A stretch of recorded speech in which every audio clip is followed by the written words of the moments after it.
How are we doing today, Mike? Doing great, Frank. All right. Welcome back. Feels good to be here. Yes, it does. How are we doing this week? I'm doing really well. Yeah? Yeah, it was a good week. So we're off to a great start, 2025. We have a ton of stuff going on in the world, and we're not even halfway through the first month. Yeah, a lot of stuff, right? So, The pretty world's on exciting fire. time. Literally. Yeah. Literally. California, so. Exactly. So we're here today to talk. Yeah. Do what we do best. Do what we do. So thank you all for joining us. My wife thinks taking out the garbage, I do that best than talking. She'd rather see me do work around the house. She gets a little excited. Hey, Frank, you're great at this talking thing. Why don't we try putting this into action with some good old-fashioned work? Yeah, yesterday I changed the tubes on her bicycle tire. Oh, nice. And I was in the garage doing it, and I look up, and she's sitting there smiling. I'm like, you get joy out of seeing me work, don't you? Like, it's just a fun. Maybe I should just set up a video camera and watch. Like, oh, look, honey, I'm working. You know, it's like give a good old-fashioned live stream. Yeah, she's like, enough talking, less talking, and more work. Yeah, she gets all excited about it. It's the funniest thing. Oh, I love it, man. She thinks it's sexy when I wash the dishes. Hey, man. Yeah. Whatever reflections make us happy, right? That's it. Yeah. A little bit about what we'll be talking about today. The outside world, the inside world, how this all makes sense. Where do you want to kind of start today? Well, let's start just the understanding of where we get caught up in thought. Okay, I think that's a great starting point. Thoughts are the thief of our energy. Yes. And that's the thing is, we understand when we're tired, we feel in the lower realms, and when you're tired, now you're producing these thoughts that are somewhat bad. Yeah, let's go evil, right? Mm-hmm. So everything looks like hell when you're tired. And you get caught up in that. So if you look at everything as a different level of frequency, like, grade school, like kindergarten, right? So it's understanding and learning. And it's not a knocking of it, right? Because we all had to go through that. But when you're 12 years old and you're still working at a kindergarten level, you deem to be as a problem. Something needs to happen. Mm-hmm. But if you're 5 years old and you're working with kindergarten energy, good. That's where you're supposed to be. Mm-hmm. No one argues when the kid that's 5 years old is dealing with second grade energy, mm-hmm. right? But if it's the other way around, we seem to have a problem. Why? Because there seems to be something in the essence of human beings elevating up to a higher level. That's kind of the theme of humanity. Evolution. Yeah, everyone wants to break a record. That's why Guinness Book has a record book out there. And so we're always trying to break these records. But the goal isn't that shouldn't be the goal, is to break the record. These should naturally happen. And I think sometimes having a goal of measurement actually slows that process down. Yeah. All right? So how do we slow down the idea of thinking? All right? We've talked about this many times before. We're going to talk about it many times as we move forward. Is like doing something like simply taking like a 2-second breath in, being conscious of it, and 3 seconds out. It's a total of 5 seconds right there. Notice the feeling of your body dropped off. You actually slow down. Just say about 2 to 5 seconds of pure just being, then thinking happened in that period of time. Now, if you can periodically do that throughout the day, notice what happens. And to put this into perspective, we're going to tie this into a film, like a movie. All right, and you go to the old days because they don't really use them anymore. Everything's digital, but projector. So you get a canister of film, and each 24 frames moves 1 second past light in the projector, and that creates the motion in which we feel to be adequate. If it goes any slower, it looks like it's in slow motion. Mm-hmm. Any faster, it looks like it's sped up. Yeah, but it's kind of like the even the sound gets like the chipmunks. Yeah. Yep. So we understand what a perfect speed is, and that comes out to 24 frames per second. And let's take each frame and make it a thought. So that's 24 thoughts. So if I literally took a breath in and out, and just say for 3 seconds, I stopped thinking, how many thoughts just disappeared? So that'd be 3. Yeah. 24 per second. Yeah. So if I stopped thinking for 1 second, it was 24 thoughts impacted. So that's you're conserving energy. So in the in the understanding of elevating up, you have to conserve energy to do that. You have to have less resistance. Mm-hmm. So part of like what Mike and I practice and we teach is slowing down thought.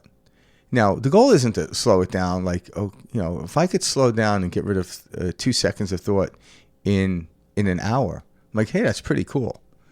The goal isn't to try to like get to the place where, oh my God, I'm slowing it down. I'm only having 5 thoughts per hour. I'm like, well, if you're doing that, you're actually having a lot more thoughts because you're thinking about slowing it down to 5. So be careful about the measurement attribute of it. Like that's what I'm saying is because when you were breathing in naturally, like if something happened, where you naturally would just breathe in and sigh and you took a sigh out, you were already doing that. What we're bringing is your focused attention to breathing. Mm-hmm. And by doing that, if I bring my focused attention to a lit candle, I can do that as well. Again, the cool thing about the breath, it's always there. The lit candle isn't always with me. I can't remember the last time I drove in a car with a lit candle. Probably never. That'd be weird, right? Having a candle like on your dashboard, just freaking light up. Get pulled over by a cop. What's going on? I'm like, it's my meditation. It's like, you might want to keep that at home, son. Let's keep that out of the roadway. That'd be funny. I never thought about that. That's probably, there goes my brain. See, I'm going off gear already, right? I love it.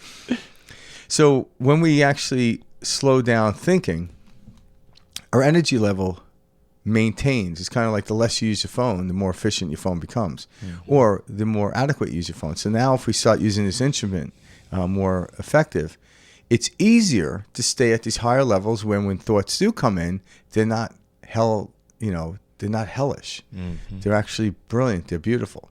So that's kind of what it is. And sometimes when you drop down, when you get into a mode or mood, you wonder why all of a sudden life just looks horrible. Realize when that happens, don't try to get out of it, but just recognize, hey, I'm in the basement of my subconscious.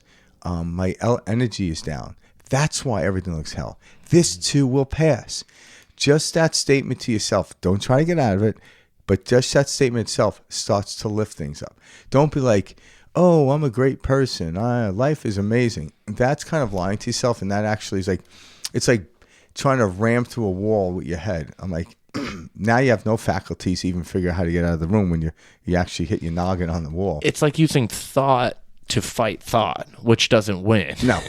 Yeah. And I liked how you talked about like the speed. We know what the right speed is of the frames per second, like you were talking about. And when it's sped up, you can feel it or hear it, or see it. And same with slow down. And so I think it's funny because that speed you're talking about is us being at our neutral state, which is this calm, resting state. Yep. And it's when we have all these thoughts coming in and it's born up, it feels like, you get the sweat down your back, your spine starts tingling, you get those sensations of, oh my God, it's the angst, the anxiety, the stress hormones kicking in. And to fight that with more thought or, it brings us back to like the Chinese finger trap. You're pulling rather than resting at a neutral state. Okay, from here I can move now. Yeah, and then life is going to happen at 24 frames per second, but I'm able to acquiesce with it in a greater way than if I was overly thinking or overly putting out to the world, this is what has to happen, right? No, we don't know what's supposed to happen. Because what I think in my head what's supposed to happen is only something that actually happened to me, right? So, like, I can't imagine a beautiful woman that I haven't seen already. Yeah. But if I sit still... You can create a feeling. Yeah, you create a feeling where that person will come in that you've never seen before, and you're like, oh my God. I'm just speaking metaphorically, honey. All right? You are that beautiful woman. Exactly. He had to get in that feeling to find you, Karen. Yes, exactly. So, not to get myself in trouble. But when we start to actually look back and examine what's really going on, because now we're going back into what I call, or what's called self-inquiry, like examining. And when you do that, like, don't overly do it, because you can overly get what we call spiritual intellect. It's kind of, and I used to do that, and it doesn't work. I'm glad you're bringing this up. Yeah, spiritual intellectuality, you got to slow on that, Wisdom is greater than knowledge, and wisdom is knowing nothing. wisdom's knowing I don't need to know anything until the moment shows where the information comes through that I need for that moment. Exactly. Like children intellectually knew very little, but they figured out how to go down a swing and down a slide. They figured out how to make a friend. No one, like I didn't go to friend school. Did you go to friend school? No. Like, okay, okay, first order of friend school is you got to say hi. My name is Frank. I'm like, no one taught me that. No. Matter of fact, I probably didn't know the names of my friends for a very long time. And some of the people you're close to, they didn't come over and introduce themselves. You ran into them in some weird situation, and you're like, hey, this person's great. Like, it's cool because knowing someone's name always comes second. Like, you're talking to someone, right? It's almost like, we do it now. We get older. Like, hey, what's your name? Like, okay. I'm like, I don't want to know your name because I haven't invested time yet. I'm like, start talking to somebody. And this happens to me all the time at the gym. Oh, I bet. I'll see people, I'll talk to them, and it's, hey, and you do the knuckle thing at first, and you nod, and hey, how's it going? And like freaking 3 months later, hey, by the way, what's your name? Yeah, exactly. Because it's just a label. But then again, it's like, I don't want to be like, kept like, hey, buddy, So I'm like, hey, what's your name? And I always forget people's names. So, but I never forget their stories. I don't forget their being. Exactly. Like I always know their being. And so as we start to fall into these gaps where the silence is, where the stillness is, it makes the outside world look brilliant. But it's like being at a movie theater and scrolling on your phone. You're going to miss it. And that's what happens with thought. If I'm thinking, I'm not present. I'm somewhere else in my mind. Now, if I want to sit on the couch and draw all the blinds and get into a nice relaxed state and then start pondering a future outlook to produce a different type of energy, that's cool because I don't need to really, my eyes are closed anyway, I don't need to really focus on the outside world. We don't live in that world though. We're momentarily, even if you meditate for 2 hours in a dark room, like that's only 2 hours. And that, to me, that's a long time. You got 16 more waking or 14 more waking hours. Yeah, it depends how much you sleep, right? Yeah. So it's like, no, how do I do that? How do I remain in that state while my eyes are wide open and the world is happening around me? That's what I'm talking to. That's what I'm getting at. And that's the place where I live. Peace. That's really where I live. Yeah, there are other realms or other dimensions. We talk about this all the time. We're in the third and fourth dimension going into the fifth. And I'm not trying to get to the fifth. I'll get there at one point. I'm trying to explore this third, fourth dimension, one of time.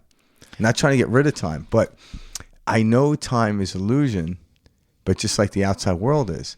But I want to play with it. Just like football is an illusion. People are like, what do you mean? I'm like, someone made the game up. And I don't even know what year it was made up. But prior to that, there was no football. But it's a great illusion. It's a great game. I think that third and fourth dimension, too, comes from the state we're aware of from that fifth dimension. Because for the fifth dimension, for me, it's kind of this I am that I am, this knowing, this sense of self, this awareness.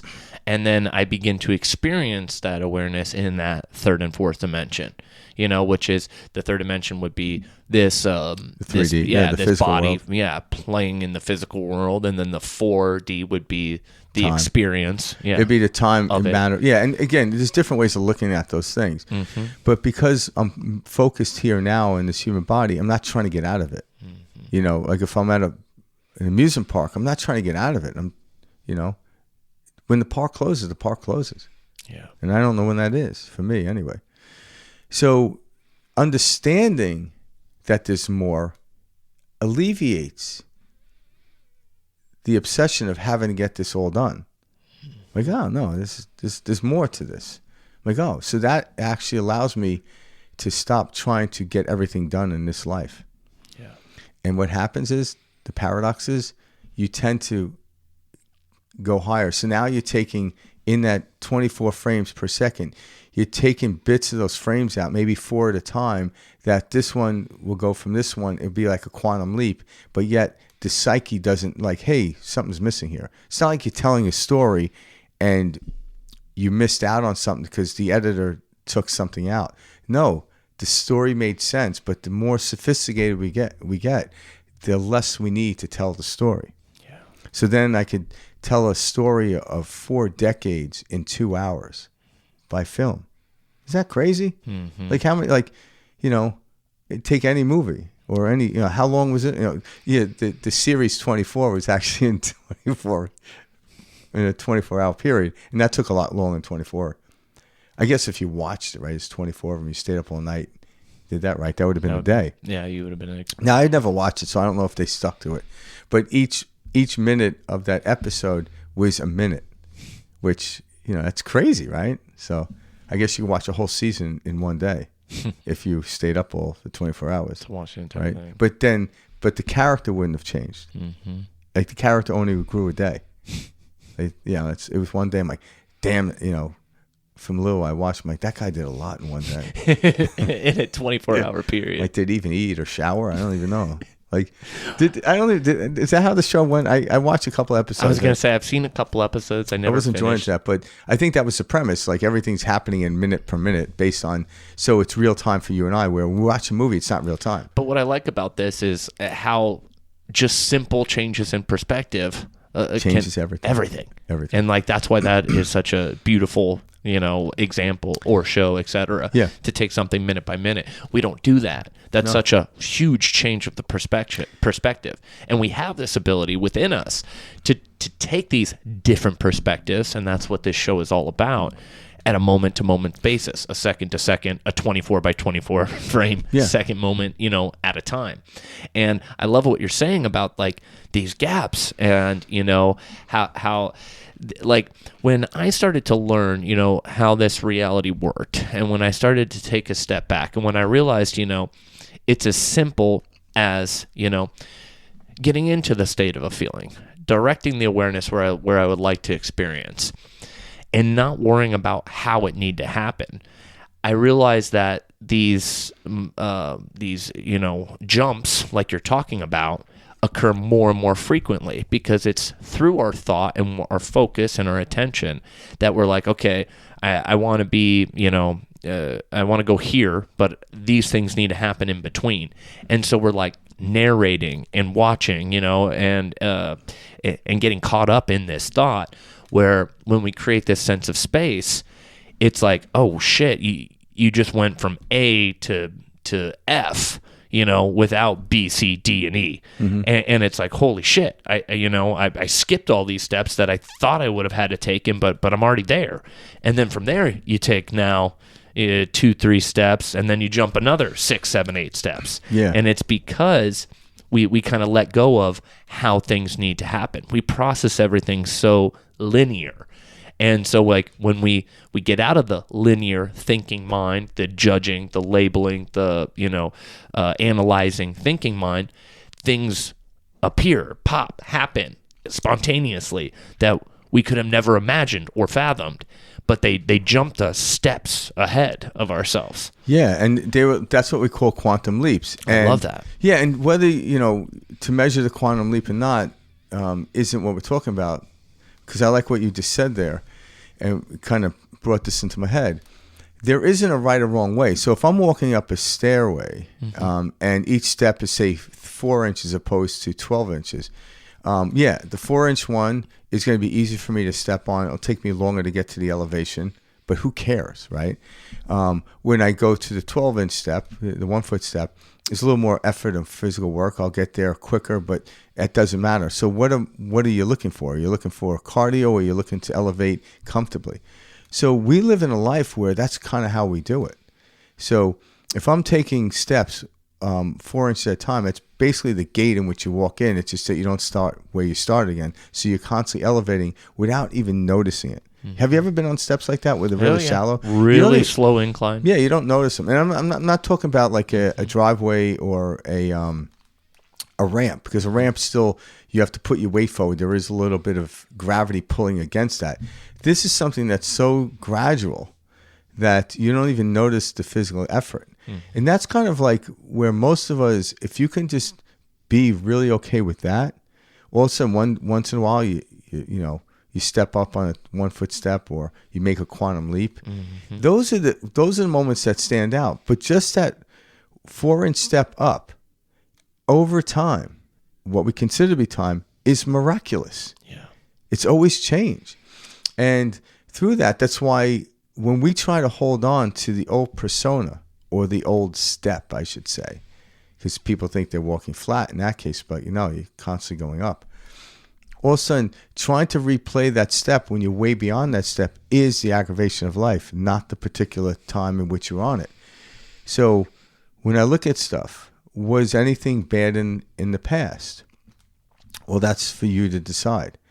But even if something was what you deem to be good, if you try to keep replaying it, it will turn in on you. It's like wearing the same Halloween costume every Halloween. Mm-hmm. All right. Over time, it's gonna lose its value. Why? Because there's something about humans in this experience, in this physical world, that wants to keep changing perspective on it.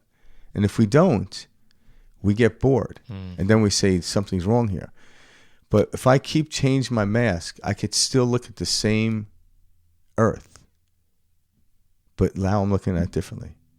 It's like a different set of glasses make me look at things differently. And I think that's where a lot of us are kind of at with the humdrum, day-to-day lives of the 9 to 5 that we just get tired of or bored of. It's like we get stuck in this monotonous, like this, over just this routine. Yeah, because you know what it is? It's like, say you got this 9 to 5 job and you loved it. Mm-hmm. So right then and there, you solidified this is how it should feel the first day. And then by the weekend, you're still in this, we call honeymoon stage. But you never let go of that. This is how I should feel. But then a year after, 3 years after, I'm like, you're so far from that, you don't even recognize it. Now you're trying to get to it, and trying to get to some place that isn't in the present moment is what's draining your energy. Mm-hmm. It isn't the job. Mm-hmm. It's you're still holding on to this idealistic point that happened on the first day. I'm like, that's just a weird thing to do. But if you're in a job or relationship, job is a relationship with the economics of the world type of thing, or exchange, whatever you want to look at it, or relationship, you have to become anew every time. You don't have to, I should say, because if we did, we wouldn't be having this conversation. We didn't need this podcast. Mm-hmm. But when you choose to step into your job, your relationship, like an actor steps into a new scene, and it's gonna, or a new movie, new character, right? We still recognize the actor, but yet, oh wow, they're acting a little different here. When you step in that, create these nuances, your relationships will never go south. Mm-hmm. You just keep elevating to a higher level. Like me and Mike will never run out of stuff to talk about. Doesn't work. Some days, some things are seeming more dynamic to people or whatever. To us, we always find it dynamic. Well, there's like these collective things that you can kind of feel come up at times. Yeah. Same reason why we kicked off, the start of the year, with these feelings of, coming off of, the winter blues or the holiday blues, etc. Overwhelming the start of a new year. Like these are collective things that we experience. But the reason we experience these things is to redirect the attention of, okay, this is onto the, there's a place to evolve. There is a new place to go, a new place to experience, a new place to travel. Mm-hmm. And I feel like as we move forward, it's more a forgetting, letting go, and shedding of the past rather than a reminding ourselves of the past and just, weaving this story together. The more that I see myself trying to remember this old persona or tie things together, the less and less I feel like I'm having this experience of elevating, and growing. And it's because we're not supposed to be tied to this thing that has this linear story since day one. Sure, we can go back and weave some, examples together and stuff like that. But some of the greatest breakthroughs, or experiences, people are now an entirely different persona, an entirely different person. And that's difficult for a lot of people to grasp or understand or let go of, is this idea that you are not married and tied to all of these old stories you have about yourself. You don't need to carry and share that pain with everyone and their brother. It's because they get stuck in what they call the identity. This is who I am. Exactly. I'm like, no, you're an actor, like if you ask an actor, who are you? They'll be like, what do you mean, who am I? Which I'm role? a person with multiple personas. That's really who they are. We actually all are.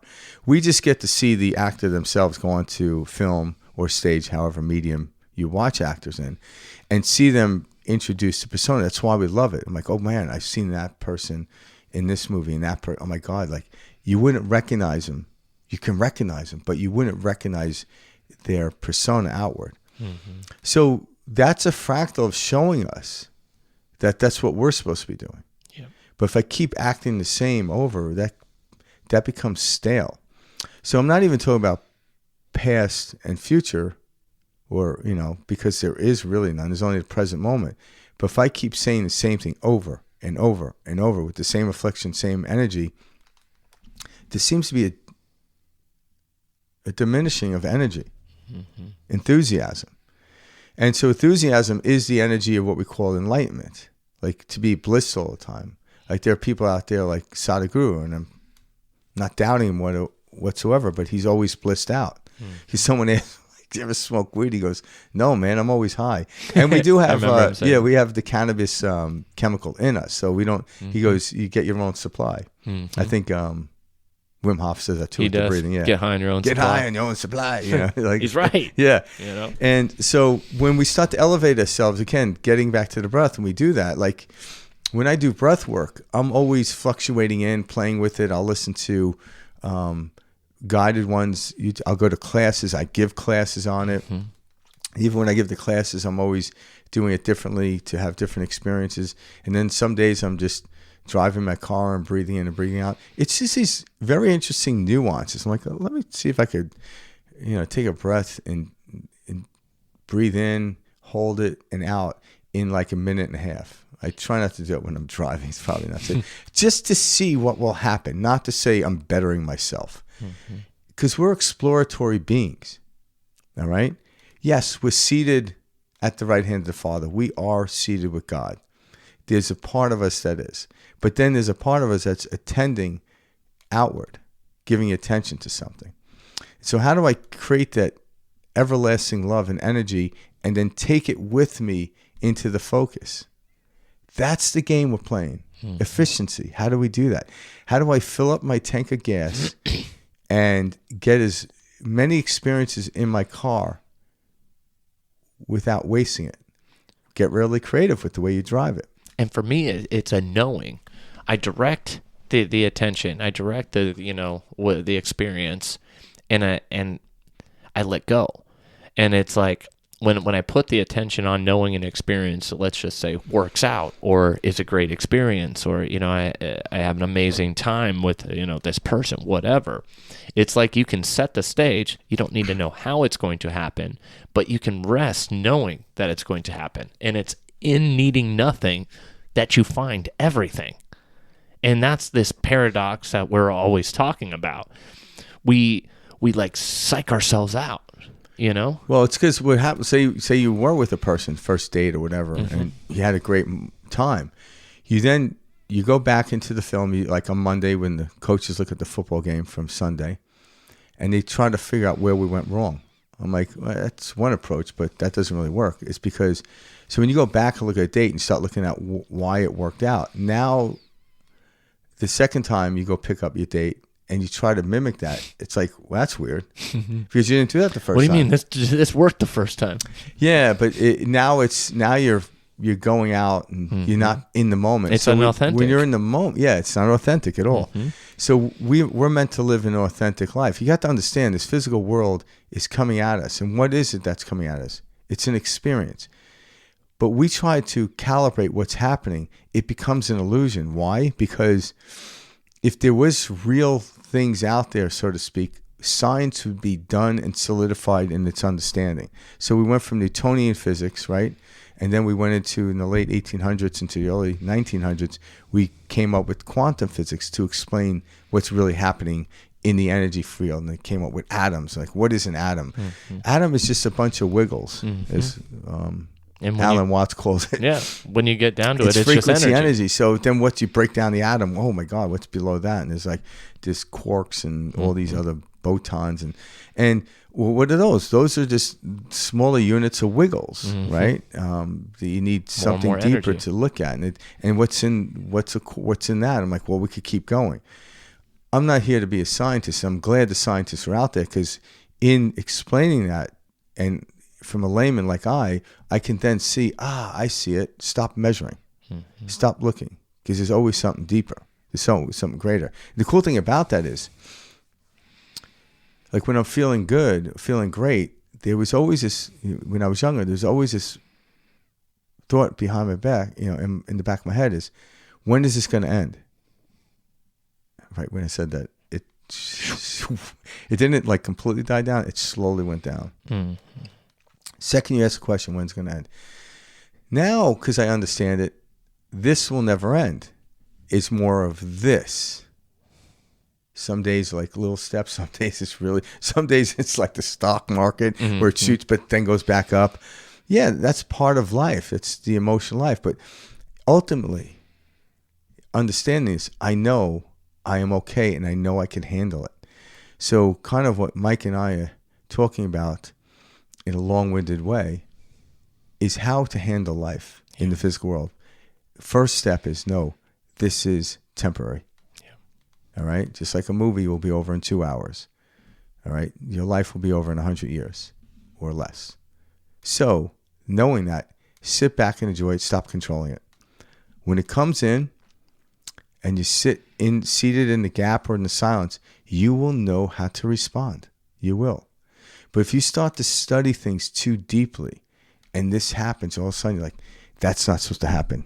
I did a study in the lab, and that wasn't supposed to happen. And then the other scientists like, well, get over it. It happened in my lab. So, you get over it, and then so on. Like, people start to freak out. And I remember I was watching that in CERN where they had the kaleidoscope. Oh, yeah. And they realized, okay, when they crashed these two particles, there was something else in there and impact. So there was something, what they call fast and speed of light. And I remember watching the documentary. Again, I'm not completely clear on it, but I just remember these moments of the response of some of these scientists.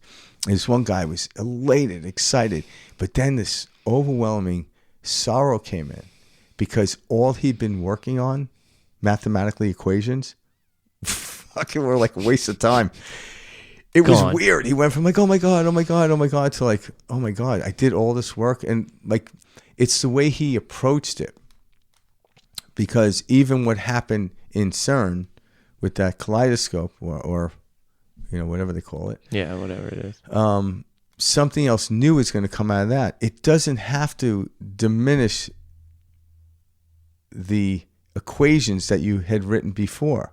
That was just a previous step to get you here. So don't diminish the old stories. Yeah, don't knock it. No, don't knock it. Just now you have a different perspective on that mathematic. Oh, I might not need it here. So what? When I get my airplane, I don't need my car. I'll get one when I get to the place and where I'm at. So it's not about, is it this or that? It's this and that. There's this motion of wave going on in the world. And that's what the physical world presents. So how do we dance with that? Get into the present moment, because a boat will go over a crust, but it hangs out in the trough, and it's amazing because if it hits too high onto the crest, so you have to maintain and ride that wave. Like a surfer isn't at the top of the wave; they're in the belly of the wave until the wave disappears and they find another one. And you could be in any range, like, coming down. If you're too high, you're going to get sucked up and drop. So you have to be, and if you're too far down, you can get crashed. So you have to play this game, because if you hear, it crashes on you. If you hear, it flips you over. If you hear, it goes over you. So what does that tell us right there? That there's no this way.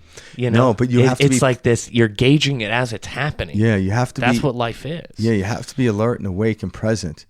And know that when you're present and awake, your physical body over time, your mental purity will know what to do and know what to say. We were taught the English language. A surfer learned how to surf on 2-foot waves or what have you, to the point where they got to the place where I'm on a board, I'm on the water, whether the wave is 100 foot or 6 foot, to the person doing it, it's focus and presence, right? Now, if you're on a 6-foot wave, you can afford not to be as present. When you're on a 100-foot wave, You can't afford that. So hence why they choose the 100-foot wave after a while, because the 6-foot wave I can just do. If if you get wiped out by a 6-foot wave, you're going to survive it. But a 100-foot wave, that might be so. So now, why do we go to the 100-foot wave? We go to the 100-foot wave, and that's a spiritual journey, because I want to stay presently focused all the time. Well, okay, that's going to be from the place where you're right now. It's going to be very uncomfortable. Bring it on. It's the unknown. And that's really where humans thrive, individually and collectively.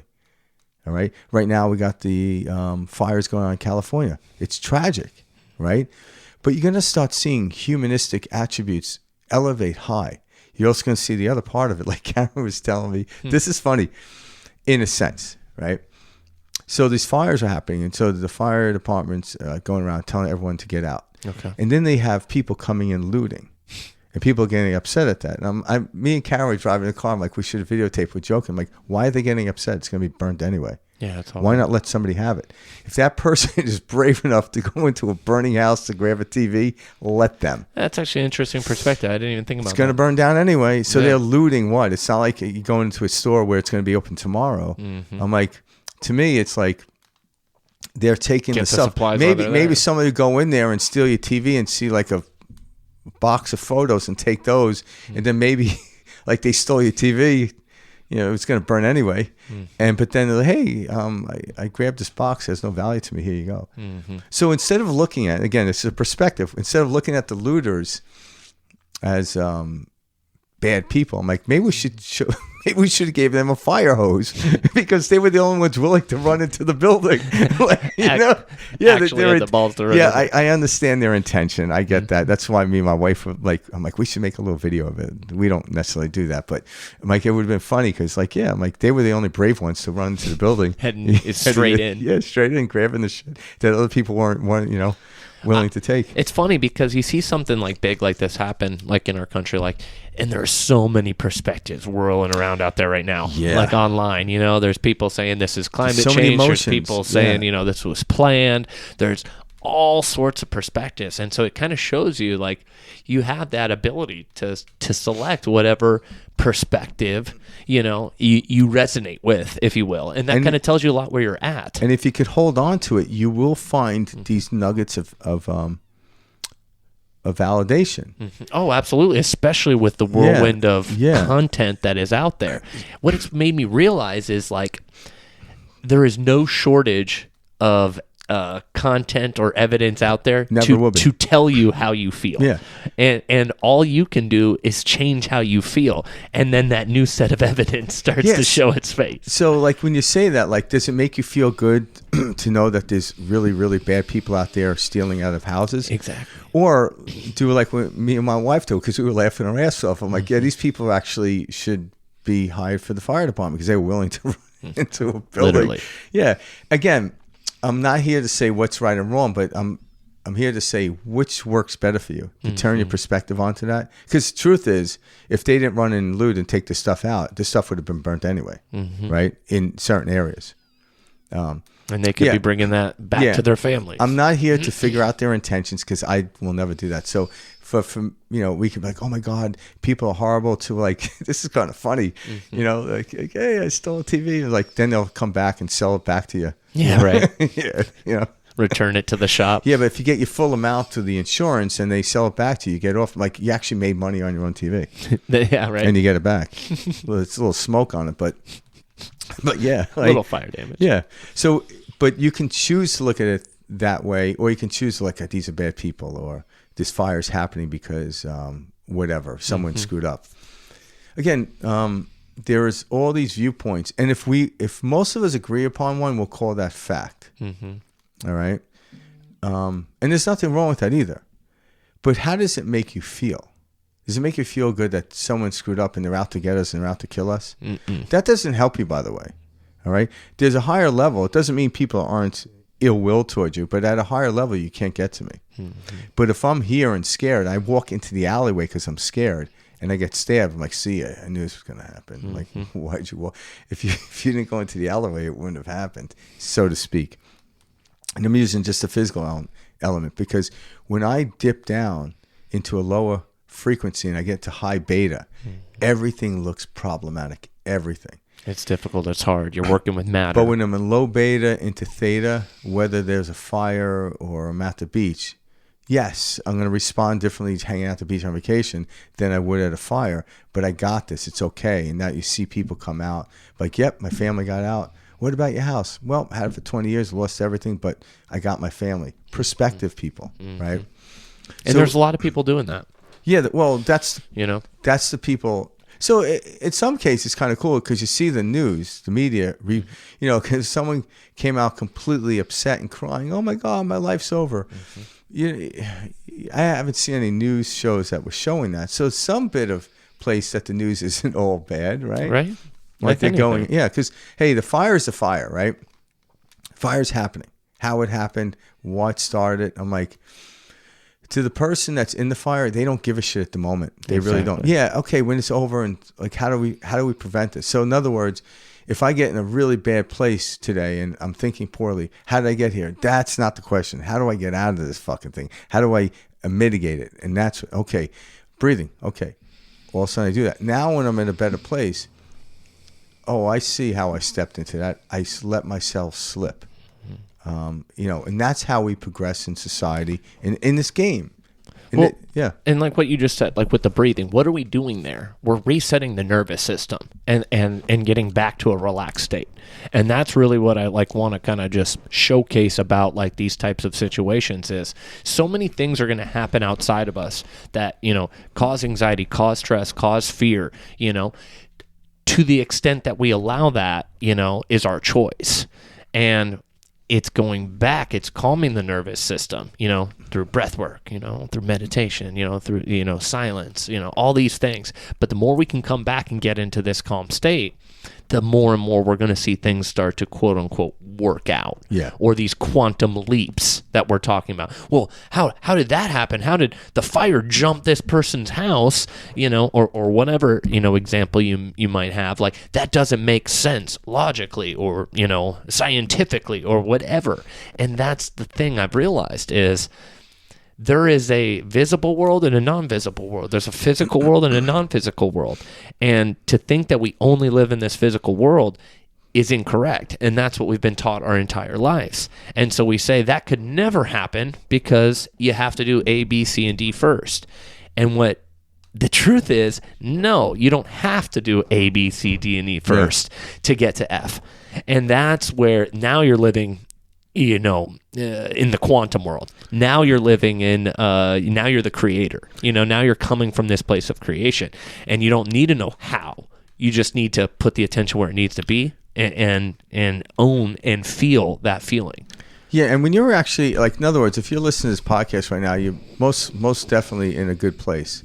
Because I know in past, what I call past, when I was in a good place, listening to topics like this was very difficult. Yeah, if you're in the fight or flight state. Yeah, it's very difficult to comprehend. So you might be like, okay, a week ago I was feeling bad, I'm listening here. So something happened where your energy had rose. So we're trying to put the use here, like how that happened or why that happened. And the truth is, it just happens. Mm-hmm. Now, when we're in this good state and we start doing practices such as breathing, jump into a cold plunge, doing these things that at first are very uncomfortable, all of a sudden you notice over time when things do happen, because they are going to happen, my response was like, oh, that's interesting.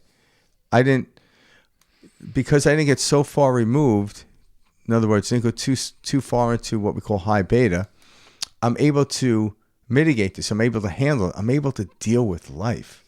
So you see people in the fires that are like, yeah, I got my family. They can deal with life. And there's some other people that can't deal with it. Mm-hmm. It's the same fire. They all lost their house. My God, we don't know when they're going to be able to go back there. It's going to be a long time. But why are they able to deal with it? So when the fire is going on, that's not the time to learn how to put out a fire. No. So right now, when you're in a world where there's no fire, this is the moment in time. So over time, I noticed this. I had these quantum leaps in moments in my life, but most of it was walking up a stairway, and each step was 4 inches, like slowly. But when I look back, damn, things have changed. So by me spending years of meditating, breath work, looking at different ways, and in the field of coming out of the meditation and breath work, I felt good. I'm like, well, let me look at this person differently, and exercises. So when things did happen, I was completely different response. And what were those things due to? You learning how to regulate. You learning how to control this system. I controlled it in a more what I call controllable state when nothing was happening. Yeah. But that's not always the case. Now it's like, oh, shit's happening. I'm like, okay, stop breathing. Okay, now I actually have the capacity. I'm like, I tell people like, oh, shit's going on in my life. And I'm like, well, let's breathe. It can make you feel good. I don't get time for that. Yeah. They'll say that to me, and I let them go. I'm like, all right. I'm like, no, you're totally right. That I would have reacted that way 8 years ago. Yeah, I would have been like, I would have said, I don't have time for this shit. I got to figure out my life. Yeah, and then I'll come to your breathing class. Exactly. No, but you know what I mean? Like people do that. Like I know that feeling because I was that guy. Yeah, and I was that guy too. So if anyone said, well, it will help you, I'm like, okay, now you're pushing me away from breathing, right? So then it's like, okay, I can breathe for that person, right? And I can breathe for that person and relax. So I believe in when I got these quantum leaps in order for me to walk into a bookstore and just happen to go over this particular part of the bookstore and pick up this particular book and start reading it. Maybe I was impacted, not maybe, I was impacted by a culmination of individuals that were holding a higher frequency, and I stepped into it. And all of a sudden... It felt good. Yeah, it felt good. And why did I walk to this side of the bookstore? And then why did I pick up that book and start reading it? And then all of a sudden... information started clicking because I was in that frequency in that moment to understand it. And I realized, wow, it wasn't even the book. It was just information. And then the book just validated it. And then when I validate something, it helps perpetuate that continuous search. Oh, there's more here. Where before that, I'm like, is this all there is? And then like, no, there's more. And then now all of a sudden my logical mind comes in. Like now I'm like reading every freaking book, and it doesn't work for me. Like I started reading every book. I'm like, it wasn't quite like that book. So now I'm comparing this book to that book, and I'm realizing it wasn't even the book. Somehow I stepped into this frequency. It elevated me. And I just happened to pick up the book, which was the expression at the time of me reading it. And then some individual took the time in their world to write the damn book for me to do that, and we're passing on information. And all of a sudden, it's like when I read that book, it was as if I had written it because I was in that state. That's what we call telepathic communication. It doesn't mean I could think I know what Mike is thinking. I'm at the same frequency where I understand what he's thinking. But if he starts using different verbiage, I'm like, what the hell did you say? Because that's interpretation, by the way. But we're not at the same level. We're looking out the window. I'm like, isn't that beautiful? Well, he might be looking to the left part of the, valley, and I'm looking to the right part. But as we pan, we could see at the same level. But I don't know exactly, but we're at the same level. And that's what telepathic communication is for, or meant to happen. And that's kind of how it happened. So then when I realized, okay, when I start breathing, controlling my nervous system, I'm more in a relaxed state. When I'm in a relaxed state, I get an impulse to do something. When I get an impulse to do something, all of a sudden I see the flow. It's like I'm a surfer at the perfect place in the waves. I didn't even know where it was because the wave, this is a completely new wave. This wave never existed before in my life. No one's life. Each wave is its own individual, just like a fingerprint. But somehow I knew how to fall into that. And then opportunity opens up. and then you go about your day, and then you try to force it again. You wipe out on the wave, and you try to get that booking. You try to find. I sit down and meditate and breathing, but it's not working. I'm like, there's a caveat I'm missing. I'm trying to force it. I'm trying to make it a regiment, and that doesn't work. So I no longer have a regimented life. People are like, oh, you're very regimented. I'm like, no, I don't go to the gym to get somewhere. I go to the gym because I'm compelled to go. Because I feel like going. I might go 14 days in a row. I might, in 14 days, might go twice, But I feel, and when I go, it's for the moment which I'm in. And yeah, don't get, I get lost all the time in it. There's some days I'm like, I haven't been to the gym like in 3 days. And I'm like, okay, prior to that thought, I felt really good. Now I feel like shit. And I'm blaming it on because I didn't go to the gym. I'm like, no, it's a goddamn thought that came in and I grabbed onto it. like you mentioned earlier, like you were given a visual. It's a great visual Mike gave me. He's like, imagine we're in this big room and every thought is a bubble. Yeah. Right. And, you're grabbing for this bubble and that bubble. And so we have thoughts that are up here. We have thoughts that are down there. And I'm like, yeah. But really where we want to be looking is in the gaps with they're like tetrahedrons or triangles that are created by the bubbles. It's the gaps. Because when you go there, you start looking at the bubbles up here and the bubbles down here is the same. It's each. Isn't that funny? Yeah. So if I the analogy I used earlier with Mike was, say I was a kid that had a horrible childhood and Mike had a lovely childhood. So my childhood thoughts are here in the room and my childhood thoughts are here. So they're higher. Why is that? Because my experience of my childhood. But Mike's childhood thoughts, in other words, if people think it's the way it works, all childhood thoughts should be at the bottom. Mm-hmm. Like, no, they can be wherever. So it's not, it's my perception onto what I looked at life that created that. Now I could listen to Mike's story and I'm like, oh, I went through the same thing as you, Mike. Oh, I had the same upbringing. Maybe my upbringing wasn't bad, Oh, they made you do that? Yeah, I enjoyed it. I'm like, oh, how did you enjoy it? All of a sudden I realized, oh my God, we had pretty similar lives. But why I had mine as horrible and he had his is great. I'm like, oh shit, I want that. And then all of a sudden you start to look. Or you think he's full of shit, right? Well, you can see a lot of what you're talking about with siblings. Yeah, yes. Who grew up in the same household. Yeah. I know this because mom and dad are evil. Yeah, like, what the hell are you talking about? I have this shit in my household. I got an older sister, I got a younger brother, and sometimes I'm like, what the hell are you talking about? What movie were you watching? Yeah. Yeah. But that's also through a lot of that relaxing of the nervous system, knowing the perspective matters. Yeah. Forgiveness is key. Understanding how this reality works. And the truth is, they're not wrong, and you're not wrong. But the question I always have to ask, and this is why we do the podcast, is how is that working for you? Yep. Do you, in other words, that's a great question. What did you want to, because everyone will always choose pleasure over pain. Always. They'll always choose love over hate. But people, what happens is we get so caught up in conditionality where in order for me to love you, there has to be conditions set out. And I'm like, well, who gave you that condition? Mm-hmm. Where did that condition come from?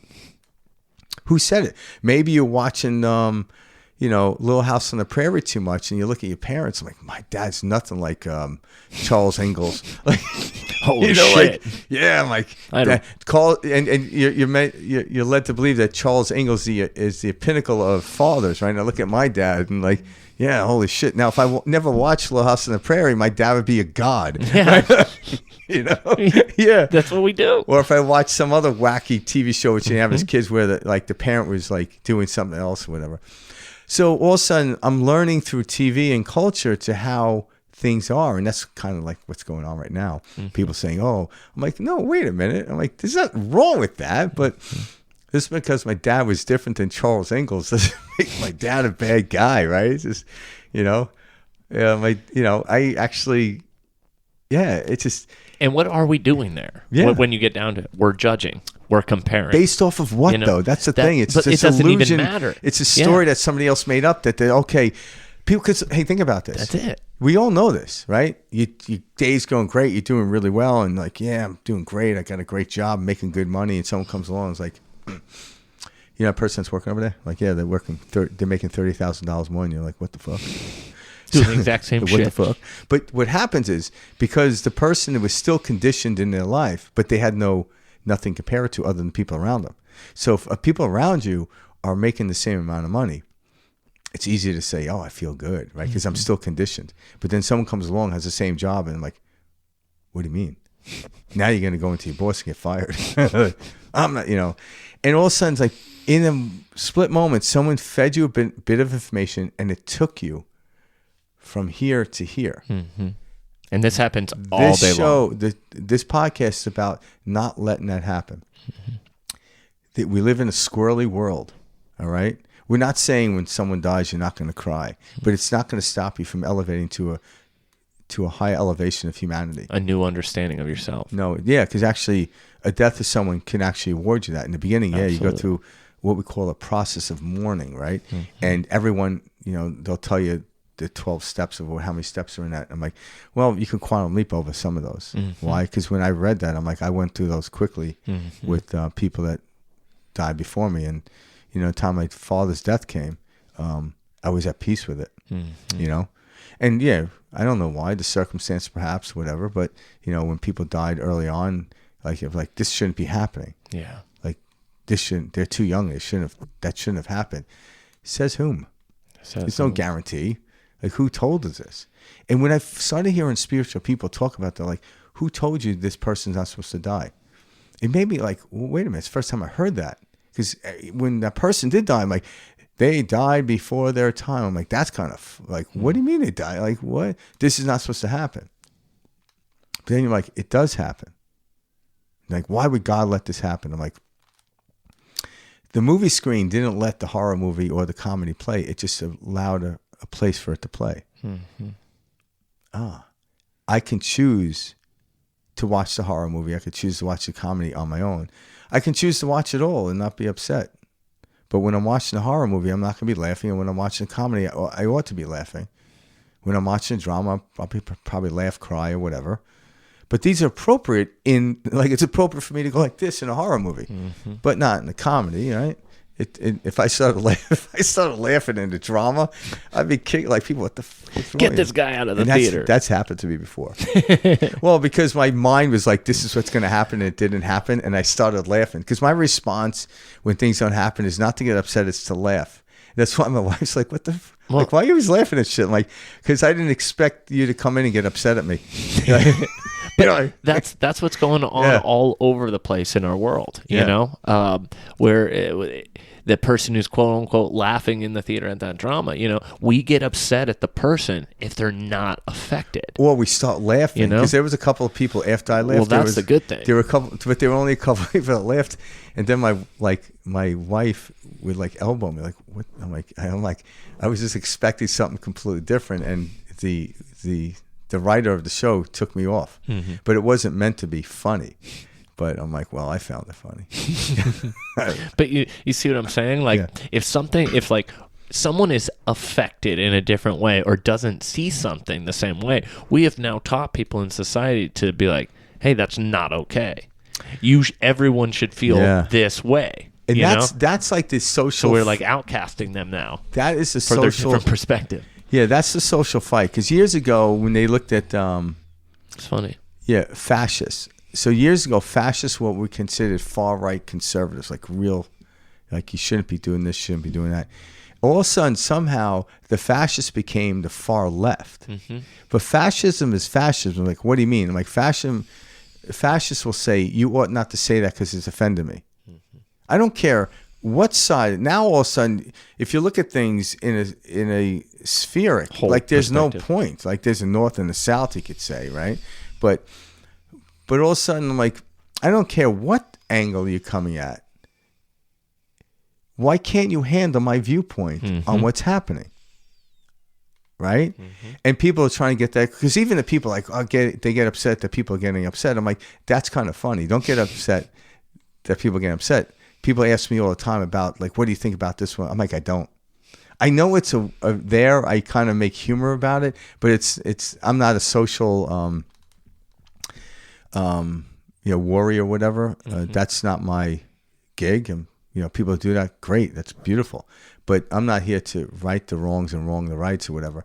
I'm just here to say, why are you letting that bother you? Matter of fact, if you can not let it bother you, you could probably get somebody to stop insulting other people by loving them, not by telling what they're doing is wrong. You tell someone they're doing wrong, they're going to double down. Oh, yeah. Yeah.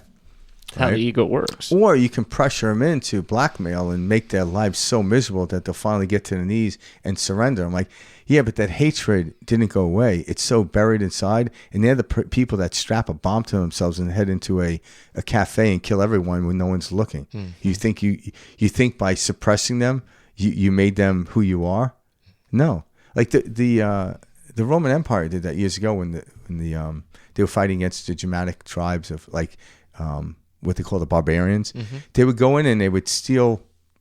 They would go in and say, okay, you owe taxes, whatever. And it's like, you didn't have the money, so we're going to take your sons. And what they called them, they would Romanize them. They would take the sons at a young age, and they would raise them to be Romans. Oh. Yeah. They think they could influence them. They also feature that on, you ever watch 1923? They talking about the horror movie or whatever? No, 1923 it's the kind of prequel to one of the prequels to Yellowstone. Okay. Where so it's really interesting. They're featuring this monastery, or I guess monastery, where they'll take the Native American children and they would try to what they can take the savage out of them. So they bring them to Catholic school, and my God, the cruelty what they would do, and this is true. Holy shit! So they would take them and they would beat them, and they thought by beating them and submitting them that they're going to make them holy. I'm like, no, all you're doing is taking that child and suppressing it so one day they hate you. Mm-hmm. But they're an organism. They're smart, right? They'll keep their mouth shut. And yeah, I'm like, you really think you're teaching them love? Isn't that crazy? No, you're not doing that. So stop that. Or do it. But for the love of God, it doesn't work. Mm-hmm. It doesn't work at all. Why are we being bothered? Why is the world around us bothering us? That's the direct route question. That's the question. Why is this bothering me? Answer that. And then find out, like, it's bothering me because I don't think this should be going on. Why don't you think this should be going on? Because I was told, who told you that? Mm-hmm. Oh, they're dead. Okay. How is that working for you? What happens if you look at it this way? I'm not saying completely get rid of your thoughts and ideas and beliefs, but augment them a little bit, shift them a little bit. Life sucks. Life isn't too bad is a huge quantum leap. Not life sucks. Life is great. No, that's suppressing your anger and just masking it with this high-pitched voice that sounds insincere. When I come across insincere people, I try to find a gap. Like, I don't dismiss them, but I find, because everyone has sincerity in them, but I look for that gap, and I that's where I go in the conversation, because they have it. And then I'm like, that's it. And I award them in that area. And what happens is, they then become sincere around me. Mm-hmm. And then when I see them out in a party, I could see the insincerity coming out. Mm-hmm. But people are like, what? I'm like, well, find that. You know, if you see someone doing something really good and they do a lot of bad, find the good thing. Lift that up. And then over time, everything they do will be good if you continue doing it. Because someone did that for me. I love that. Whether I met that person or not. And then I hold myself accountable now. So when I'm doing bad, I'm like, no. Don't go, I'm like, oh, look what I'm doing bad. I'm like, no, go to the forgiveness part. Yeah, I'm an asshole sometimes, but not all the time. You know, I upset my wife sometimes, but not all the time. It's funny you bring up the authenticity stuff, because it's like, that's, I feel like, at the forefront of like our media today. And I feel like we're really feeling that, especially now that we're like stepping into this age of Aquarius. A lot of people are feeling it. But like, we hate this legacy media. Like, and the reason we do this big box, big corporate, we know it's bullshit all over. It feels so fake. It's so scripted, so this. And that's why we're all tuning into these, these YouTubers, these journalists. But we've always been doing it. So when you watch a TV show like Little House on the Prairie, were they trying to sell us an idealistic way to live, idealistic way to live? Pardon my English today. Or was it authentic? No, it was a bunch of actors playing out, right? Now, like, fathers knows best. Son, why did you do that thing? As he's smoking his pipe with his legs crossed with the paper claps. I'm like, is that really authentic? I don't know. Maybe it is. But when you get around people, you see them in all their moods. When they're angry, that's authentic. But when someone's like, hi, there's like anger buried below the, hi, how you doing? I'm like, make sure they don't have any weapons on them. This guy's going to blow up. It's going to blow up. So, but once you could break through that little, you could see that little crack, and you could go in there and do this for yourself as well, right? Like, oh, I got to go to this party. Hey, how's it going? Yeah, thank you. Thanks for inviting me. Well, don't, like, the idea isn't going to say, no, I don't want to go, your parties suck, It's because it's the state you're in. But when you could go into that place and, it's okay if you say no. It's okay. Well, what are they going to think about? They may never invite me again. I'm like, well, then you don't really want them as friends. Now, this is still just talk, still just story, but it's more moving in a more suitable direction. All right. Even it's not even too preferential. It's more suitable for the being in which who we are. All right. Because one of the things I teach people too is try to loosen up on preferences. Because if you lived in an area, since child and never went out of the area, your preference is now that.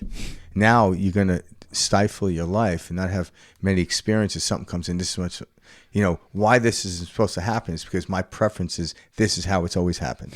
So we want to even loosen up on the preference, not completely get rid of preferences because we might just be, as humans, would be floating out there, but loosen them up. Hey, let me try that. Let me try this, Okay, that's interesting. All right.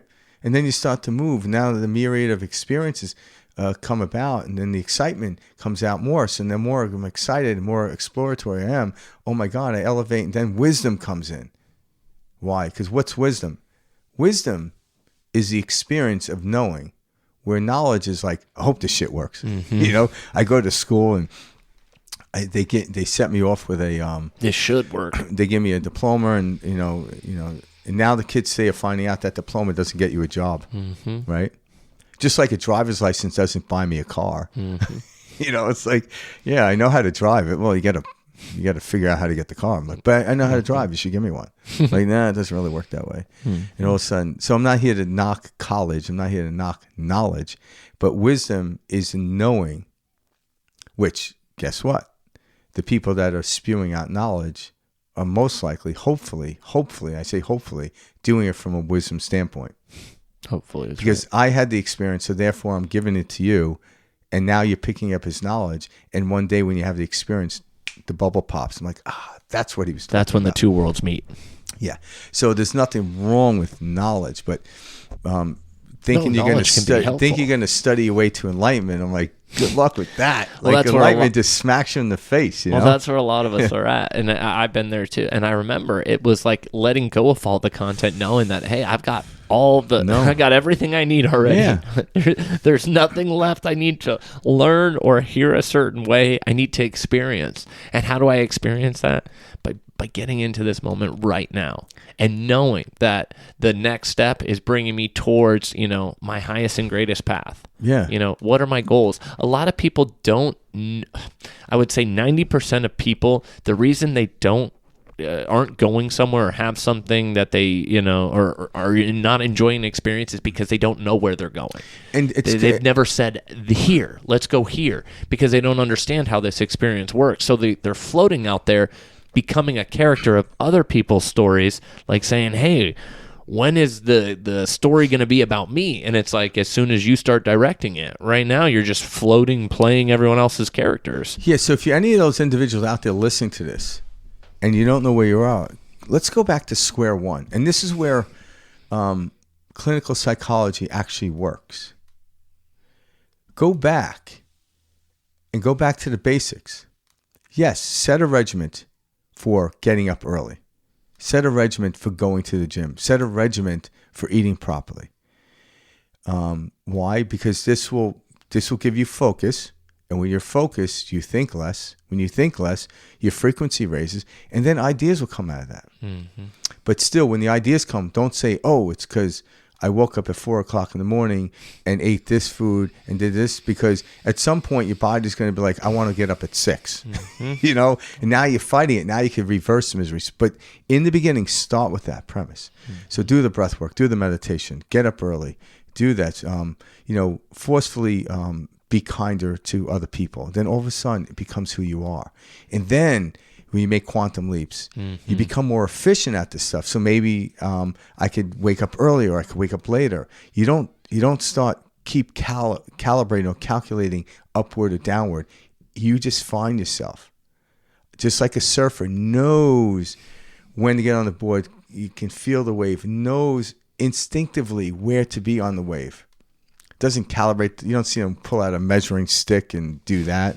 Am I at the right point? The second the surfer asks, am I at the wrong part of the wave? Boom, boom, splash. Exactly. You don't think. You're just like, wow, this is the freaking sweet spot, baby. Yep. And then how do I get back to that sweet spot? It's a feeling. So yeah, if you're lost, go back to the basics. Everything that we taught in school, and there's truth to that. But then there's a point when we get to the place where, just like when I was learning how to ride my bicycle, at first I had training wheels, and then my dad held the back of the seat. But then there was a moment when I was free from all that. No tethering, no nothing. And I let go. And then the first time, I remember riding my bike, and I still thought my dad was holding onto the back seat. And I turned around, and he was nowhere to be seen, baby. Yep. And I made a hard left into a car. I was just going to say, what, you had about 10 more seconds? Yeah. Hard left into a car. Bam! And I went Thought down. came in. And the beauty of my dad, when I looked back, he was just walking towards me. He wasn't running. Like, 'cause he knew there wasn't any major danger, right? Yeah, exactly. But he didn't. He remained calm. So maybe I could, give that to him, to why I don't get hysterical when shit happens. I'm pretty calm. And so, but I remember, like, I was going along cruising thinking, like, hey, Dad. And I turned around, he's not even there. Like, holy shit. But it was a second I realized, how am I doing this on my own? Took a hard left into a car. Yep. Boom. Thank God I didn't dent it. That's a perfect example of how this experience works, because that's exactly it. As soon as the thought comes in, as soon as we start overthinking things, it's like, nope. But then after Moment's I crashed, over. I got back on it. All my dad did is came up, held the back of the seat. He goes, okay, stop pedaling. I'm going to let go right now. So then I knew he wasn't holding on. So now I knew I was doing this on my own. And then, wobbled a little bit. Then I had to pull over to the curb to get off of it. Maybe fell a couple times more. But I didn't make a hard left into a car, at least on purpose after that. Exactly. Someone's like, you made a hard left into a car on purpose before? Oh, yes, I have. Because I was a lunatic. Thinking. Yeah.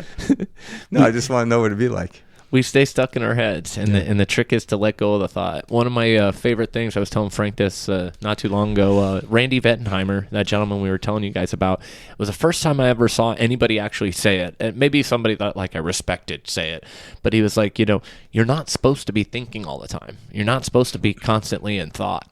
And it was weird. It was like, this was probably three years ago for me, maybe 4 years ago now, but it was like this, oh my God, like I needed to hear it from somebody, that I respected, to realize, like, we don't need to be in thought. Yeah, it was a great sense of validation of, and also, I don't need to constantly be thinking. Yeah, think about it. Like, even though you knew who he was, you just met him. Yeah. So in all senses, he was some type of a stranger saying the very thing in which you already knew.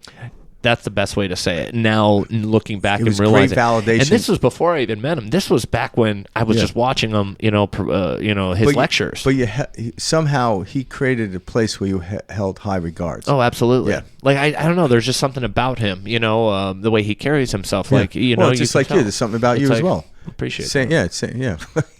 Yeah. And I'm being authentic, by the way. Exactly. But like you're so right. The things that we respect in others are things that we know exist within ourselves. Yeah, and that's why as individuals, as we're around other people, we see them. What you get, they get caught up in the head. That's their problem. Kindly offer them up information, and like whatever comes to mind, say it. But you have to let go of the insistence on them taking it. So in other words, like when people are having a tough time, I'm like, hey, I'm having a breath work class on this day, or I do coaching, or hey, go to the gym and do this, or take a cold shower, whatever offer. And they take it, but they don't use it. I don't care.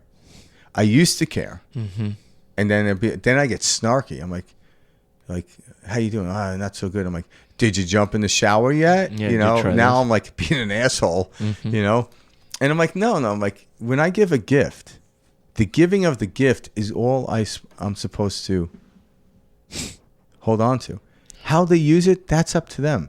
I am not, because if I give a gift and tell them they have to use it this way, it's not a gift I gave them. I gave them a tethering control. I actually, now I'm their puppet master. I don't want that, because I don't want that being done to me. Yeah. And in the past, people have given me information, and it took me like years to use it. Years. I'm like, oh. Then all of a sudden, you remember that thing that the guy said to you. I'm like, oh, shit. It was right. And my parents were right most of the time, too. Because so experience led to knowledge, experience led to knowing, which led to wisdom. And then you go back, and all these ideas and filter come into your head. And I'm like, yeah, my dad used to say that. My mom used to say it. My teacher used to say that. And like, now I know what they're talking about. Now there's collective collaboration here. So when you offer up someone, so don't not do it. Because you don't know the moment when the person's light bulb's going to pop. But do not expect it to be that day. My wife gets that all the time because she teaches seniors. Oh, yeah. And a lot of stuff she teaches humanities, so she gets into like world history, and her perspective on life is great. She's always happy. That's why she puts up with me. It really is. It's really good. I love it. But throughout her years, like 5-10 years would go by, and a student would say something and thank her, but they didn't thank her when they graduated. Like, she's like, why aren't they getting it? And she realized, yeah, it's like you planted a seed, but you might not be here to sit under the tree with iced tea and get the shade from it. Yeah. You might not even see it bust the ground, but do it anyway. Drop the seed. That's our job. Drop the seed. Stop thinking it's got to grow quickly. And you're totally right. I think everybody listening can relate to that. Like I have a teacher like that. And too. over time, like, because my wife keeps getting these emails, and it happens, like there was something on social media. It was one of her ex-students, I don't know how many years ago, was on Jeopardy. And I guess she's won a bunch of these game shows. Oh, nice. And someone asked him, like, well, how are you so good at these game shows? And she's like, well, she grew up in Arizona, but I lived in New York City for a while, and there's a lot of culture there, and, went to a lot of museums, but, I get my, I have to give a shout out to Miss Dempsey from Corona High School. See, I love that. And it was something like, all of a sudden, one of her colleagues presented it to her. Showed her it like on there. Yeah, so that's cool. So the girl who's winning this stuff, I'm like, Karen, find out how much she won and get a percentage of that. Exactly. Get your ass in there. Like, shake a leg. Yeah, like, but so when she heard that allows her to keep dropping the seed. What am I doing? What I'm doing, is it working? And I'm like, hell yes, it's working. And guess what? Don't be afraid to drop the seed and never see it come to fruition, because as time goes on, it will. And that's how a forest is grown. And I do want people listening to know, like, that feeling you're talking about that, we get that same feeling reading the messages and the exchanges that we have with you guys. Yeah, because I do want to throw that out there. Yeah, I assume that everyone that's listening is at the same level that Mike and I are, just from a different perspective. So our job here is to kind of share ideas, and then how do I drop that seed on the soil? Like, I could drop a seed in the soil, but it's not the conditions are perfectly right, and I'm not in control of conditions. But if I never drop the seed, there will be never a perfect condition for that seed to grow, because there is none. So just drop the seed and let go of it. See what happens. But no, it's gonna expand the universe. And I think a lot of, like, again, we know this, what we're talking about. Where our attention goes, energy flows. And so, like, Frank and I do this every Monday morning, and it's a tremendous way for me to kick off of a week, a day that most people say, oh my God, Monday. Fuck, Frank and I get up even earlier on Monday, and we get in here, crack of dawn type of thing. We're out there meditating at 7 o'clock in the morning. And so it's like, it's all perspective, but it's I think it's the reason you guys have us on in the background while you're making dinner, or while you're working, or doing that, or driving to work, or whatever. It's getting you into this place. And what is this place? It's a calm state, it's a knowing state, it's a relaxed state, it's a love state, it's your most natural state, and it's just reinforcing it. And that's why, like, I myself listen to a multitude. Yeah, I was going to say a number. Yeah, and what's funny is this is a pattern which everyone experiences. I'll listen to a certain person for like a while, say 3 months in a row, and then I'll move to somebody else. But it doesn't mean that the person I'm not listening to anymore doesn't have anything to offer them, like they do. No. But when I'm in a place right now in my life where I allow and go where the wind blows me, because I realize the wind is blowing me in the direction in which why I came here. I let go of having to do stuff. But all of a sudden, like, I'm compelled to write a book and do this, but I don't have to. Like, if I never finish the book, who cares? It's the enjoyment of talking about the book, or writing the book, or working with my wife on the book, because she's the editor, is why I'm doing it. And if it turns out that, other people like the book, great. That's cool, But it's the act of doing it, not like I got to get this done. Because there was a point where I was like that way, and I drove her nuts. Well, that we're all trying to do that with our daily lives. Yeah. Like this point that we just need to get something done. Yeah, I remember I would say shitty stuff like, like, hey, I need this to be edited. She's like, hey, I'm busy. I'll get to it. I'm like, all right. And then she's like, hey, I need my roots done. Yeah. And I'm like, I'm kind of busy. Frank, that's hilarious. Yeah. Hey. I'm kind of busy. That's freaking funny. Yeah. But And if and we it didn't gets- have those moments, we wouldn't learn from them and go, Yeah. "Oh God, look at that." Yeah. What I've learned is that's an asshole move right there. And There's so many Yeah. moments I've learned that are just old asshole move, but that's what the point of this is. And is to go, oh my God, And how do you know ridiculous. What, do you know what I found Let out go. is because she didn't have time. What was very interesting, and this is why I don't do it anymore, is it chronologically stalled the timing, and a new bit of information came in that actually made the book that much better. Of course. So Of course. then I had a tough time admitting that. Because, like, Of course. yeah, because I was always, because it was my project. I'm like, we need to focus on this project. So now I'm actually holding, bribing. I'm trying to control my wife in that situation, and I don't like that. I don't like the way that feels. Even not just because I don't want it to be done to me. I just don't like the way it feels. Forcing any situation And sucks. what happens is, this is what happens psychologically. I'm like, okay, if she would just do what I said, I wouldn't feel this way. I'm like, no, it's you forcing it's making you feel that way, Exactly. not her actions at all. So now I'm like, I have conditions in the world. I'm like, damn, I don't know what condition to have in order for this world to work. And I've said this before, I kind of say it in a joking manner, but if I was the first human being that came to consciousness on the planet, and I hear a voice from up above, and it's God, it's like, my son Frank, what would you like? I'm like, a Snickers bar. And he'd be like, you might want oxygen. I'm like, God, why don't you just tell me what I want? Let's start because there. if human beings, like, if God asks, what do you want? Like, we're going to get nowhere because we don't know what we want. We only know what we want based on previous experiences, right? in that given moment. Yeah, it's so 100 many years things. ago, what do you want? I want a Food. cell phone. Yeah. Like, no. Wouldn't even. I want the free will to explore the world in which you created and see what comes. Okay, that's granted. But I want to know what's going to happen. You just bit the apple in the garden. Now you left Eden. Why? Because I needed previous knowledge to go explore the beach. All right. When you get to the beach, whoever gave you that previous knowledge is based on their experience, and it might not be the same as yours. And all of a sudden, you wonder why you feel naked. Just go out and explore. That's really, and remind yourself of that. You're gonna go back to the apple. No big deal. The knowledge that you think you need previous to setting out, you don't. But that's okay. It was a pattern we bought into. We're in this period of time, maybe in the beginning, I don't know where in this pattern we are, that we're gonna step away from that. And the life is gonna be this extraordinary place that we experience at moments. And I want those moments to expand out for everybody. Because I don't care what hell you're in. You have experienced great moments. Why? Because if you didn't, you couldn't compare it to feel like you're in hell. That's the truth. You have to have something good in your life to say you have something bad in the duality world. But what I'm saying is we come from non-duality. So it's all good if you choose to look at it that way.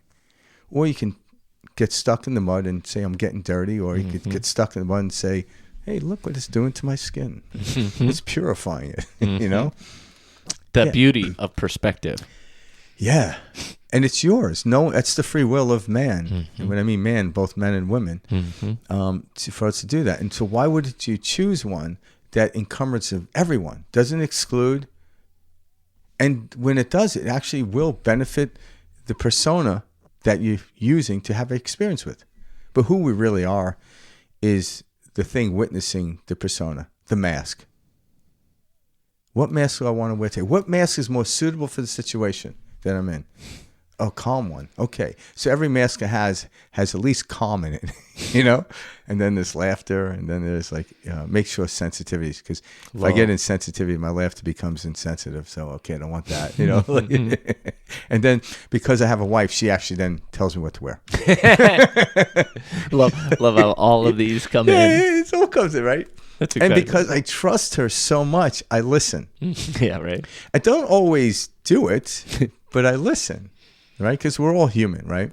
And she doesn't want to control me either. She just wishes I could, Man, Stop being squirrely. our partners are our best reflection, man. Yeah, they are. It really, it's the funniest shit. And I go through it and I'm always like, oh my God, about whatever it is, whatever's coming up or this or that. And it makes you laugh.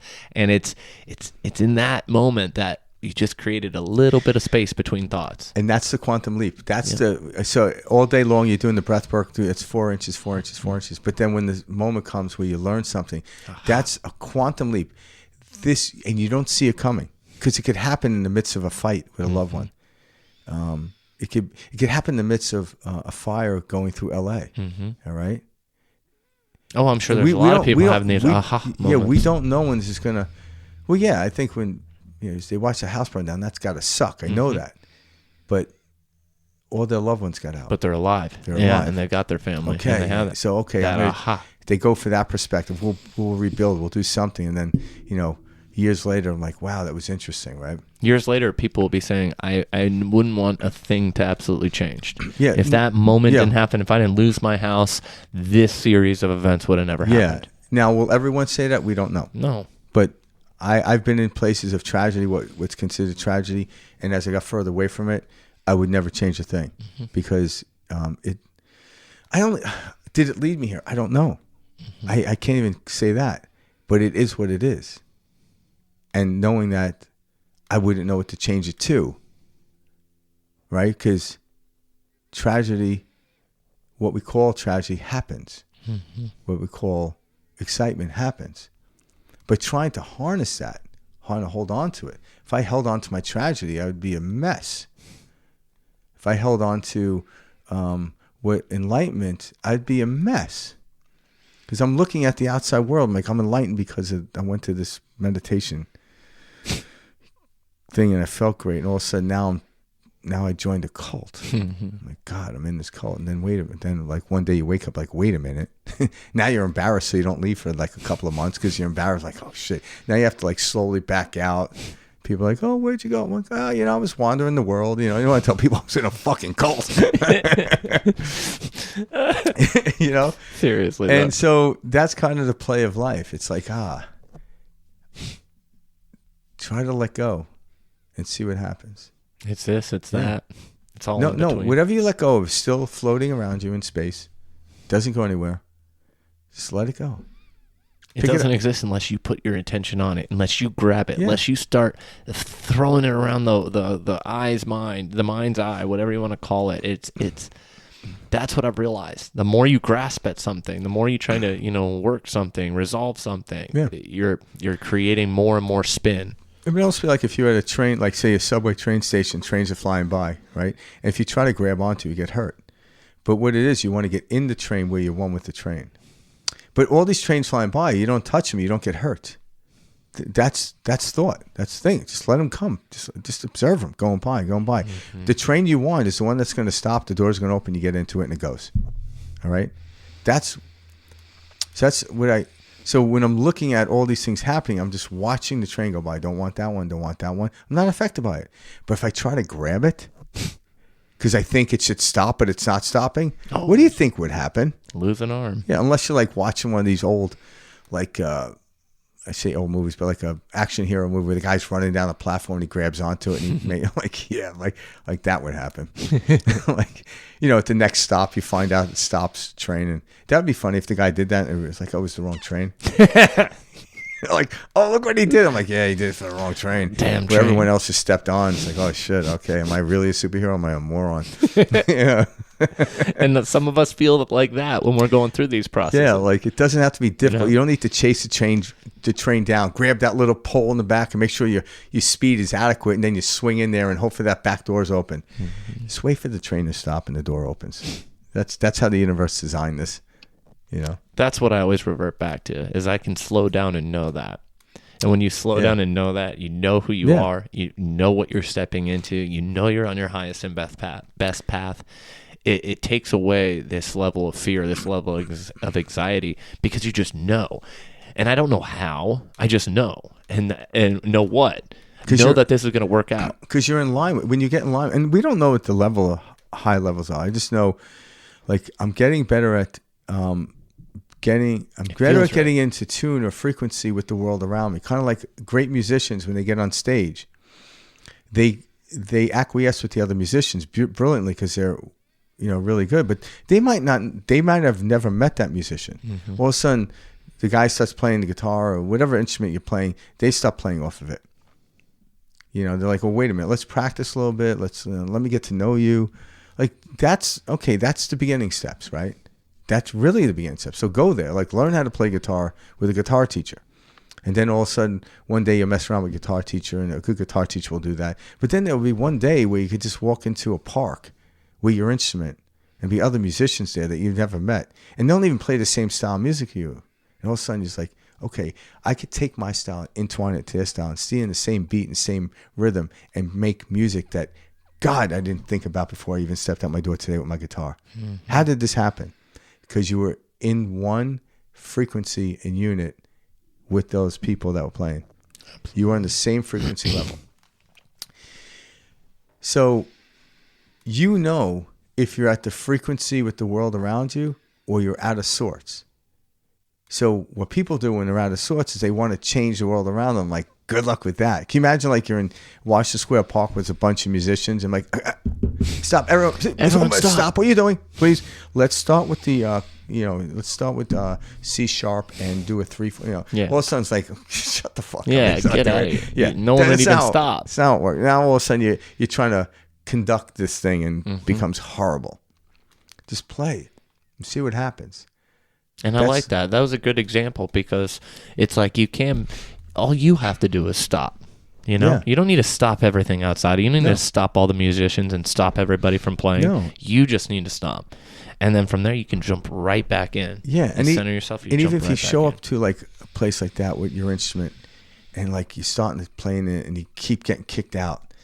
Okay, I'm aware I need to learn how to get into rhythm. Mm-hmm. So then you go home and you practice. That's the meditation. Mm-hmm. Okay, I practice guitar and I do my timing. I get the metrodome out, right? Mm-hmm. All of a sudden, okay, I go back. Okay, next weekend I'll go back. Okay, I'm a little bit better.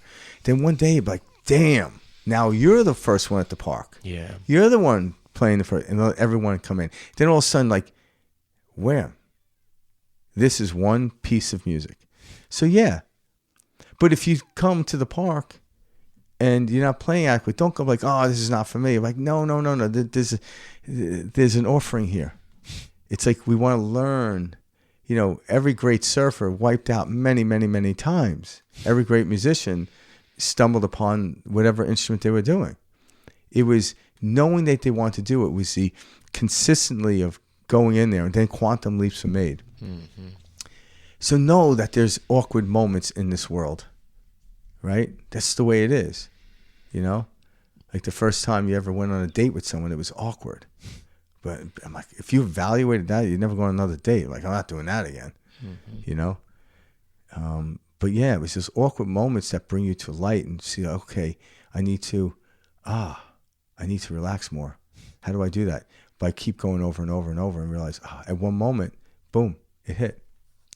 And I wouldn't say it was like, well, I practiced for 2 years, so everyone has to practice for 2 years. Some kid could just pick up the guitar and start playing, like, oh, damn, they came in like a Mozart. Mm-hmm. Like, that's great. But there's some other area in the life of these type of things. But he came in what we understand as a quantum leap. Just like the Sadhgurus of the world came in enlightened, I didn't.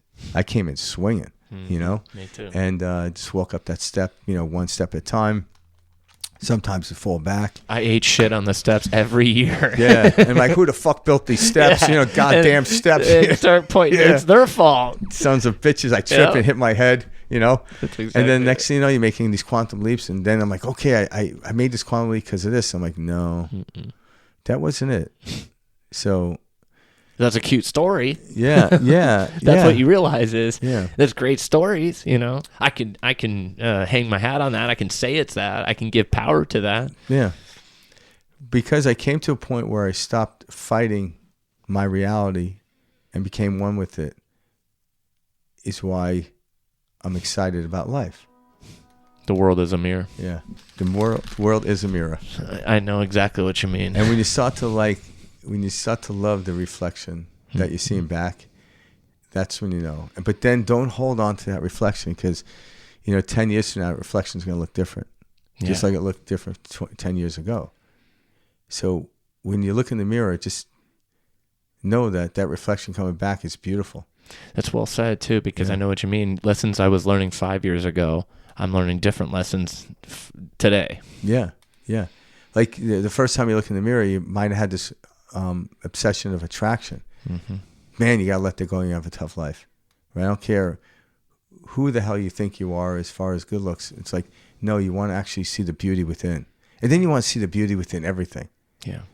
Like I could see beauty in everything, and all of a sudden your preferences expand and life becomes more exciting. I love to see people, because you don't see this too often, that are older and excited about life. Like they have something to look forward to. Like I know this 90-something-year-old woman, she's a client of the salon, comes in, she's always happy. He's like, hey, I'm going to New York. I'm like, I don't even like the flight to New York. And I'm like a lot younger than she is. And, she gets excited about it. And she's like 96 years old. Good for her. I'm like, damn, she's my hero, the thing I look, the person I look up to, because I'm like, the moment's like, oh, I need something exciting happening. Like, you don't need something exciting. Excitement is a frequency and energy. And when you're in a state of excitement, things that you do are exciting. Mm-hmm. Not like, I want to do exciting things to become excited. I'm like, no, because what you deem to be exciting will scare the shit out if you're not in line with it, if you're not in tune with it. So learn to use the world, and the world will tell you when you're out of tune. No big deal. Tune your guitar. Tune your instrument. That's you. How do I do that? Well, breath work, contemplation, coming back. Why is this bad? Start asking, why don't I like this? This is how we tune the instrument. There's a myriad of ways. But breath work is really, it's really good because it's always with us. Mm-hmm. All right? And so, yeah, just keep on breathing. Learn to love yourself. Yeah. That was a big one for me. Yeah. I really appreciate everybody who's reached out, over the last couple of weeks, sending us different, emails and messages. It's been a pleasure for Frank and I, to read and write back and speak with you guys. So please, anybody out there that wants to reach out, please do so. You can email us at perspectiveshift2020@gmail.com. That's one we've been using, and it's great communicating with you guys. Yeah, in a couple of weeks, I think we're going to have one of the guests on. So, we're going to have a guest come on and talk about her journey, and I'm looking forward to that. And keep coming, because this is one big community.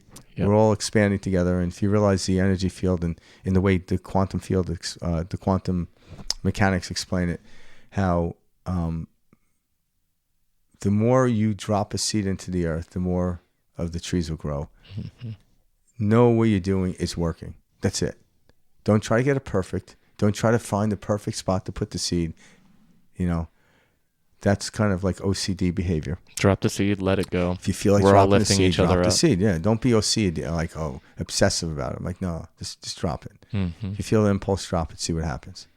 And when it happens, it's like, wow. You're like, okay, now you can see why. Why? This is why we do what we do.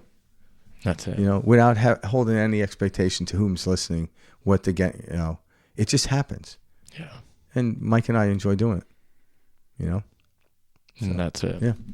Well, we'll see you guys next week. Yeah. Thanks for tuning in. Yeah, exactly. And any questions or you want us to talk about your story, just email us at perspectiveshift2020@gmail.com. And we definitely read those emails. Some of the direct messages, I think Kayla reads, but if you really definitely want to get Mike and I's attention, we're email guys. Yep. I don't know. I don't really look at the other stuff, but Kayla brings it to our attention. But just reach out, and we'd like to hear from you. Love it. We'll see you guys next week. All right. Much love and peace out. Thanks, guys.